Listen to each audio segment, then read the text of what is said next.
no normal. We have definitely been I can't think of a time that we have been in crazier times.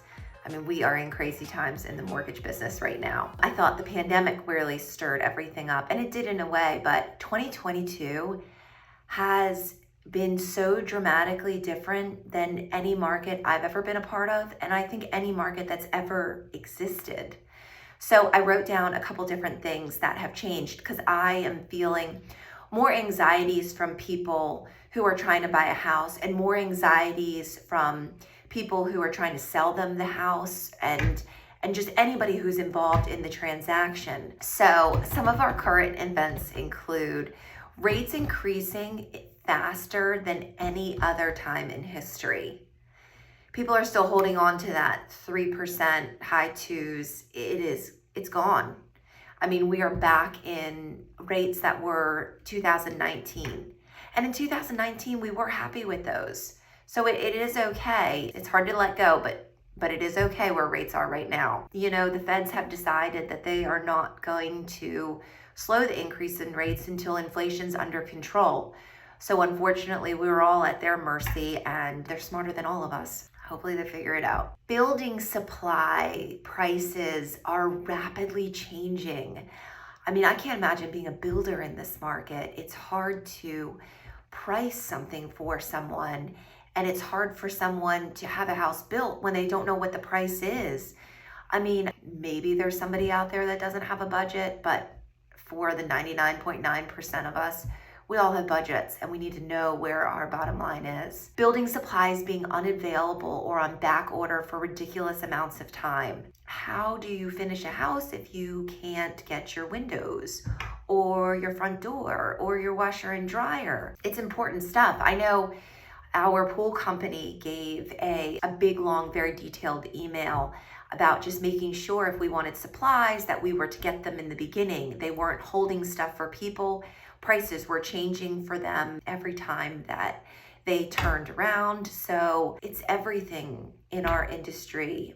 It's just sort of not exact. There's a lot of gray right now. Fannie and Freddie totally disrupting the second home and investment market. You talk about rates changing for the normal person buying a primary residence.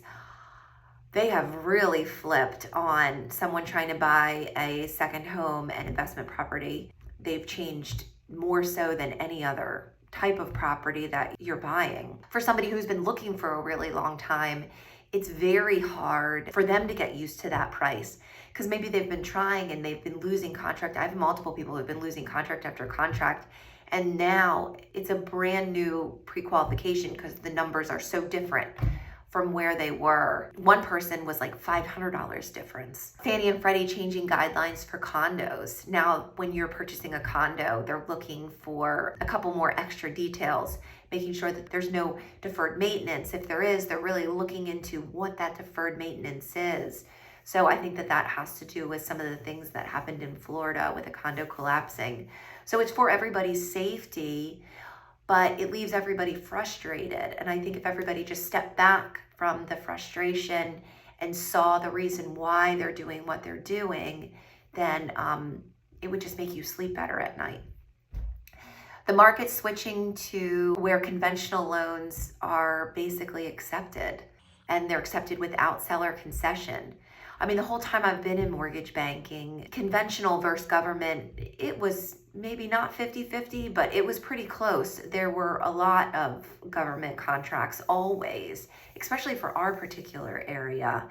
And now sellers, because of just the lack of demand or the lack of housing, sellers are able to cherry pick the best contract, and the easiest one, which I've been talking about, is conventional financing. Home prices are increasing to a point where appraised values are a huge concern. This is a problem we're going to see continue until the market cools off, and the market will cool off, and sellers will reach that peak where you got to come back down the other side. I think sellers are going to struggle with that. You want to sell your property for top dollar, and when that either comes down or it goes stagnant, you're not going to keep growing up. I think it's going to be something for sellers to get used to. And I think it's going to be something for the agents to get used to as well, as far as having those tough conversations. Appraisers, especially in our area. I know the ones on our panel, they do a really, really good job. They also want to be fair. If you are listing a house or if you are selling a house, be very aware of the market and what is actually sold, not what's being listed, and make sure you're prepared to have that backup if something does underappraise. You know, we're in crazy times. I'm thankful for the business that I have, and it's unfortunate, you know, that a lot of these things have required a lot of hard conversations, but you know, I'm here for you. I'm here to make this process as educational as possible.